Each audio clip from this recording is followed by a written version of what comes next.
The morning I woke up, the world felt wrong in a way I couldn't name yet. My chest hurt. My head rang. And the first thing I heard wasn't birds or traffic or a familiar voice. It was a nurse whispering, "He's finally back." Back from where? I wondered. 7 months earlier, my life had shut off like a switch. One moment I was driving home after inspecting a site, the next, nothing. No dreams, no light, just absence. And when my eyes finally opened, time had moved on without asking permission. My name is Aaron Cole. I'm 40 years old. And the land that mattered most to me was waiting to break my heart. Doctors talked. Machines beeped. My brother Evan sat by the bed, trying to smile and failing. He said I was lucky. Lucky to be alive. Lucky to wake up at all. I nodded like that made sense, but something gnawed at me. A pressure behind my ribs that wasn't medical. 2 days later, against medical advice, I asked Evan to take me home. Not to the house. To the water. Lake Briarwood sat behind my property like a secret I'd guarded my entire life. 3 acres of still water surrounded by reeds and maple trees. My father bought it in the 70s, long before the surrounding neighborhood existed. When the houses came later, the lake stayed mine. Written into the deed, clear as day. Not subject to any association. Not shared. Not negotiable. That lake raised me. Taught me patience. Gave me silence when the world got loud. Evan parked the car at the edge of the trail. He didn't say anything. That should have warned me. The first thing I noticed was the noise. Music. Bass heavy. Loud enough to feel through the soles of my shoes. The second thing was the smell. Fried food, sweet drinks, sunscreen. Then I stepped out of the trees and forgot how to breathe. The shoreline was gone. In its place sat pale sand. Imported sand. Spread wide and flat, like someone had erased nature with a ruler. Umbrellas dotted the edge. Plastic loungers. A wooden kiosk selling drinks. And people. Dozens of them. Strangers. Laughing. Swimming. Treating my lake like a public attraction. A banner flapped in the breeze. Briarwood Cove. Community beach access. I felt hollow. Not angry yet. Just empty. The dock my father built was gone. Cut clean. Replaced with a floating platform stamped with rental decals. The old sycamore tree, the one that leaned over the water like it was listening, had been cut down to a stump. Someone had bolted a trash bin to it. That's when my knees gave out. Evan caught me before I hit the sand. He didn't apologize. He just said quietly, "I didn't know how to tell you." A woman approached us before I could speak. Mid-40s, perfect posture. Sunglasses, even though clouds covered the sky. She smiled like this was her world and we were guests who didn't read the rules. "Day passes are $40, she said. "Residents get a discount." I asked who authorized this. She tilted her head, studying me like a problem she'd already solved. "The Briarwood Hills Association. Approved in spring." Told her the lake was private. Her smile didn't change. "You were unavailable. Decisions still had to be made." She handed me a card. Her name was Lillian Frost. Association chair. That night I didn't sleep. Painkillers couldn't touch the feeling. My phone buzzed nonstop. Messages from neighbors I barely knew.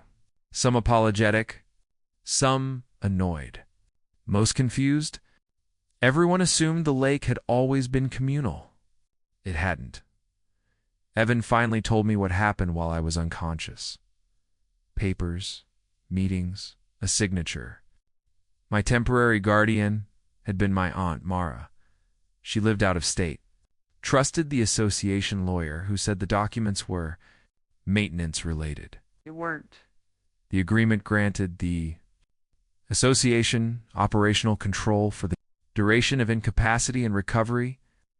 Broad language. Dangerous language. crafted by someone who knew exactly how far to push without setting off alarms. I met Lillian the next morning in her office. She spoke calmly, confidently, like someone explaining math to a child.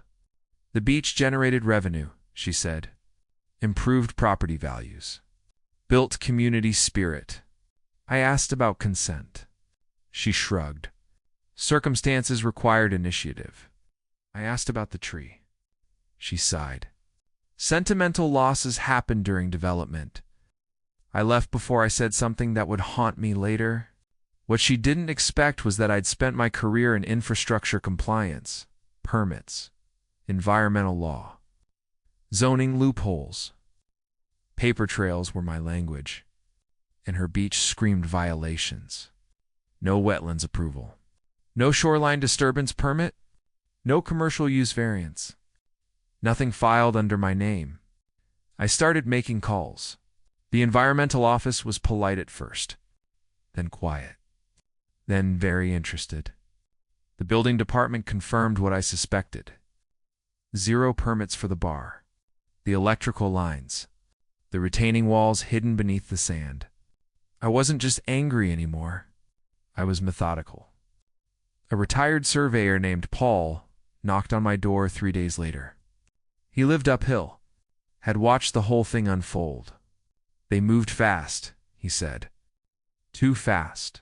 He showed me photos, dates, emails, a meeting agenda from before my accident discussing opportunity windows. Language that assumed permanence. That's when the twist surfaced. The association wasn't planning to stop with the beach. A developer had been circling, quietly buying lots nearby. Lillian's brother sat on that board. If the lake could be reclassified as shared access, its value tripled overnight. Public use created leverage. Time created rights. They were waiting me out. I filed formal complaints with 3 agencies on the same day. Environmental zoning, state consumer protection. Lillian responded within hours. A letter, cold, confident, predictable. She warned me about legal costs, about community backlash, about how unpopular I'd become. She was right about one thing. The backlash came fast. Someone spray-painted selfish on my fence. Another left trash bags by my door. People I'd never met blamed me for threatening their summer.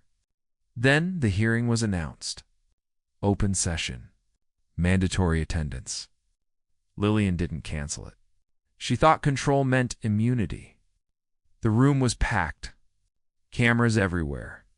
Neighbors whispering. Officials stiff-backed behind folding tables. I spoke first. Not loudly. Not emotionally. Just facts. Ownership, deed language, timelines, then the permits. Or lack of them. Then the finances. The association had paid double market rate for sand through a shell supplier. Guess who owned it? Murmurs grew. Then Paul stood up. Then another homeowner. Then another. Stories spilled out. Fines. Threats. Forced sales. Lillian tried to interrupt. The official cut her off. And then the inspector spoke. Daily fines. Retroactive penalties. Criminal referral. Lillian's posture collapsed. By the end of the night, the beach was ordered closed. Immediate remediation. Board suspension, pending investigation. 2 weeks later, charges followed. Fraud. Abuse of authority. Environmental violations. The developer vanished. The sand was removed truck by truck. Painfully slow. Expensive. Restorative. The lake breathed again. Months later, I planted a new tree where the sycamore had stood, smaller, fragile, alive. The water is quiet now. No music, no kiosks. Just wind and insects and time. I sit there some mornings and think about how close I came to losing it all without ever knowing. Power loves silence. It feeds on absence. But I woke up, and that made all the difference.